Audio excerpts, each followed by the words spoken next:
Alright, also look, welcome back to the channel, and in today's video, we're going to be talking about the former Bantamweight champion, Petr Yan. And after his super stellar 50-45 victory over the former flyweight champion, Deiveson Figueiredo this weekend, it's kind of got me wondering, what are the next moves for Petr Yan moving forward? And does this win over Deiveson Figueiredo put him in the ballot for a potential title shot? And if you're new to the channel, don't forget to like, comment, subscribe, and share so you can help me reach 1,500 subscribers by May. I'll deeply appreciate you. And make sure you join the official UFC Discord, link in the description. Alright, so look, after Petr Yan's win this weekend over Deiveson Figueiredo, I think it's pretty safe to say that both him as well as Umar are both the two top contenders at the 135-pound division. But the big question that remains is, who's the UFC gonna give Merab next? And look, I know before you start typing in the comments saying Dana already confirmed that the next guy for the title is gonna be Umar. But guys, let's be 100 right now.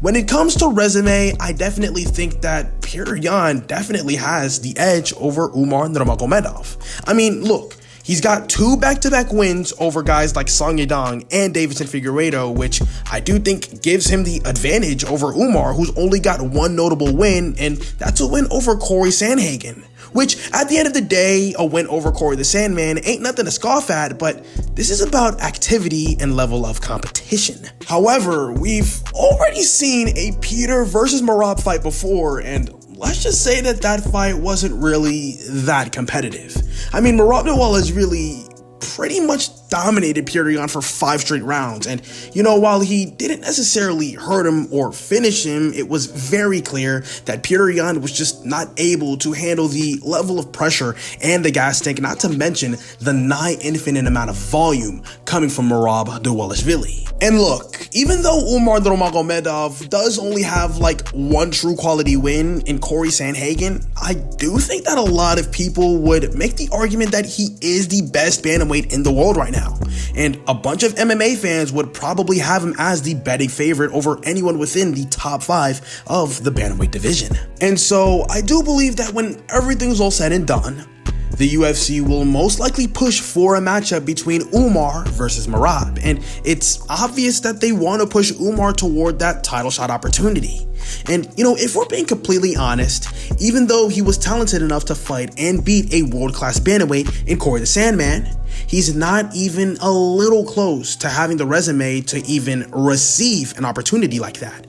It's just that the UFC are clearly trying to boost Umar to the top off of the simple fact that he has the last name of the infamous Daggy Rats, the Nurmagomedovs. So the Umar versus Merab fight is what I do think the UFC are most likely going to try to proceed with. But at the same time, it's also got me thinking, when would this fight take place? Because there's a huge X factor that we've got to take into consideration here, and that's Ramadan. Ramadan next year begins February 28th and ends March 29th, and Umar probably is not going to be able to fight from February till maybe April or so.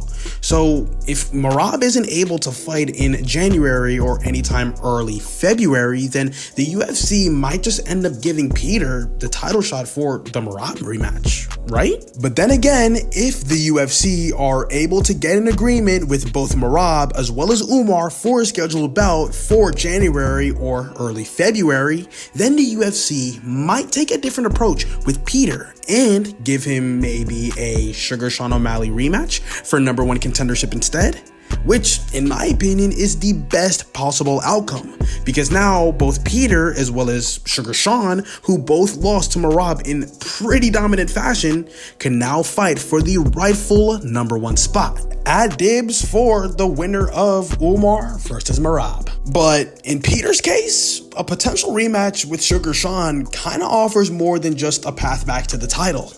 It's a chance to settle unfinished business and reclaim what many fans believe was taken from him unfairly. And, with their first fight ending in controversy, with the judges awarding a split decision win to Sugar Sean, despite the widespread sentiment that Petr had done enough to win, a bunch of us felt that Petr's wrestling, control, and overall aggression outshined each and every one of Sugar Sean's striking moments. So a rematch would not only allow Petr Yan to avenge that perceived injustice, but also give him the opportunity to prove definitively that he belongs at the top of the bantamweight division. And you see, this is a critical moment in Petr Yan's career. I mean, the cat is still only 31 years of age and is still in his athletic prime. But, the bantamweight division is still stacked as ever with young and hungry fighters as well as rising stars going crazy trying to climb the ranks. And Petr Yan has already shown that he can bounce back from setbacks, as evident enough by his recent dominant performances, including the clean sweep against Deiveson Figueiredo last weekend. And looking at it now, that victory has most definitely reminded everyone why he was once the division's champion and why he still remains one of the most dangerous fighters in the UFC today. But that's all I've got to say for this video. Let me know in the comment section below what you guys think are the next steps within Petr Yan's career. Do you think he gets sent straight toward Merab Dvalishvili for a rematch, or do you think Merab fights Umar and then Petr gets dibs at winner? Let me know in the comment section below. But that about wraps up the video. Hope you guys enjoyed. Don't forget to like, comment, subscribe, and share. Thank you so much for watching, and I'll see you in the next one. Ciao.